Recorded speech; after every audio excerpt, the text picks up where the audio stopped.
Today we're taking a look at ProAm USA's TigerTilt 2-axis motorized pan and tilt head. And guess what? They want to give it away. So we're going to do a giveaway, but I'm going to walk you through what this product is.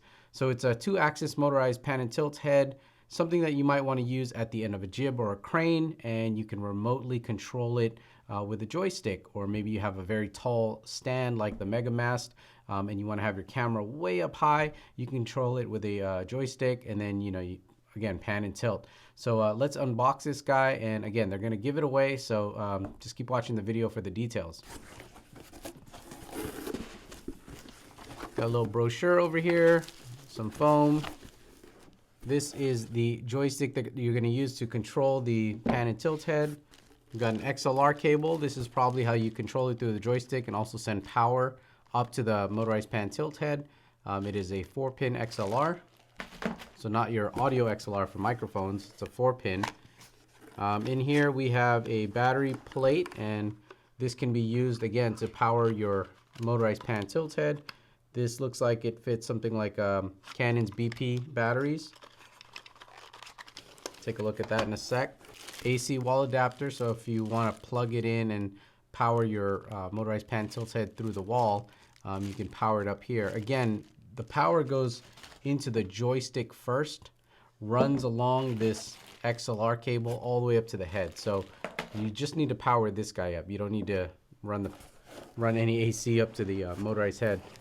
We got a couple of mounting options here. So whether you're trying to put it on a jib or whatnot, these are some extra screws here. We've got a clamp here.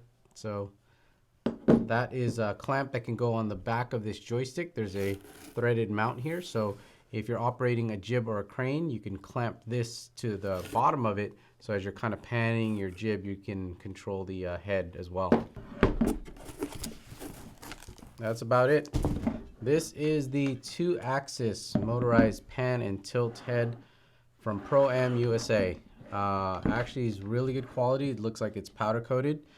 It's a direct gear drive to the motor here and the motor here. It looks like you're able to do full 360-degree rotations on both the pan and the tilt. Obviously, there will be a limitation on the pan because of this cable here. So let's set this up and let's test it out. All right. So this is the XLR cable. This is, I believe, 10 feet.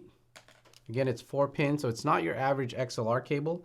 If you need to go longer, you can always daisy chain these cables, or possibly make one that is longer as long as you need. But yeah, you could extend these cables. One side goes directly into the joystick. Then we have a length of cable here, connects to the head, just like that.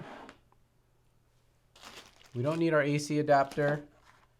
This is a battery plate. Now, Canon's BP batteries are 7 volts, so this is up converting it to 12 volts, which is interesting because it means that you're not really, the head doesn't really require a lot of amperage.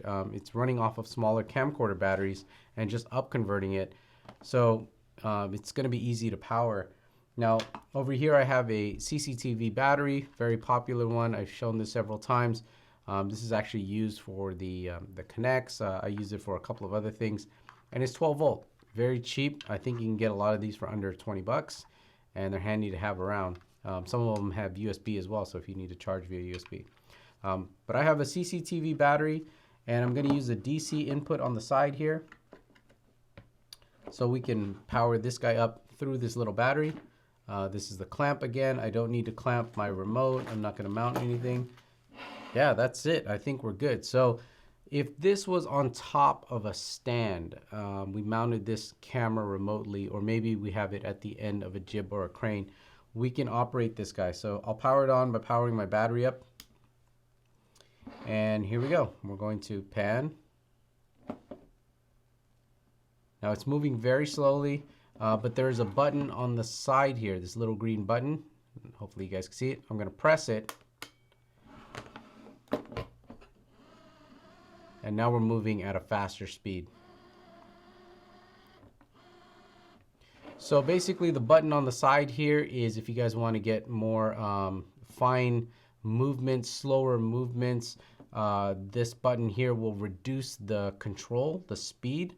And so right now we're doing full speed, and if I press the button, this is an example of full speed.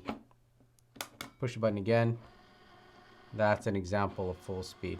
Now this joystick is variable, so depending on how far you're moving the joystick is how fast it's going to move. So for instance, this is full speed. If I want to go a little bit slower, I just have to move the joystick a little bit, and you see I can move it slower. Here's your tilt. Now you do hear some noise at the faster speeds, but if we were to slow this down, right now I'm tilting, and then here I'm panning, and you don't really hear the noise. So this is going to work out for those slower pan and tilt movements. And there's a lot of guys who might need a pan tilt head. I know a lot of guys who do sports, and they try to get their camera way up high above the crowd. They put it up on a tall mast, and then they just need to, you know, follow the action, panning and tilting. So something like this is going to work out really good. Well, there you go. That was a very fast setup, very fast run through, but it's a simple product. It's easy to set up, very quick. The quality looks amazing. So a lot of guys who need this type of setup here, again, for like sporting or events where you have your camera set up remotely, you can also extend the XLR so you can get longer reach. Powers up off of basic 12-volt batteries. I think it should last a long time with a simple battery. Very nice product. They want to give it away. So if you guys are interested, I will have details below this video and also on the blog, cheesycam.com.